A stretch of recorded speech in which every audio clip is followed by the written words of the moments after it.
ನಮಸ್ತೆ ಎಲ್ರಿಗೂ.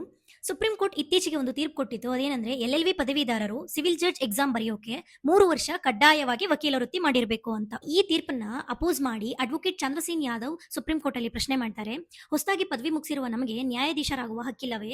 ಅನುಭವವೇ ಎಲ್ಲವನ್ನು ನಿರ್ಧರಿಸುತ್ತಾ ಅನ್ನೋದು ಅವರ ಮೌನ ಪ್ರಶ್ನೆ ಆಗಿರುತ್ತೆ. ದಿನಾಂಕ 10 ಫೆಬ್ರವರಿ 2026ರಂದು ಸುಪ್ರೀಂ ಕೋರ್ಟ್ಗೆ ಅರ್ಜಿ ಬರುತ್ತೆ. 3 ನ್ಯಾಯಾಧೀಶರ ನೇತೃತ್ವದಲ್ಲಿ ಇದನ್ನ ಕೂಲಂಕುಷವಾಗಿ ಪರಿಶೀಲನೆ ಮಾಡ್ತಾರೆ. ಇದು ಒಬ್ಬ ಕೇವಲ ವ್ಯಕ್ತಿಯ ಹೋರಾಟ ಅಲ್ಲ, ಇಡೀ ದೇಶದ ಯುವ ಕಾನೂನು ಪದವೀಧರರ ಭವಿಷ್ಯದ ಪ್ರಶ್ನೆ ಎಂಬುದು ತಿಳಿದು ಬರುತ್ತೆ. ಸಾಮಾನ್ಯವಾಗಿ ಇಂತಹ ಪರಿಶೀಲನಾ ಅರ್ಜಿಗಳನ್ನ ನ್ಯಾಯಾಧೀಶರು ತಮ್ಮ ಕೊಠಡಿಯಲ್ಲೇ ಚರ್ಚೆ ಮಾಡಿ ಮುಗಿಸ್ತಾರೆ.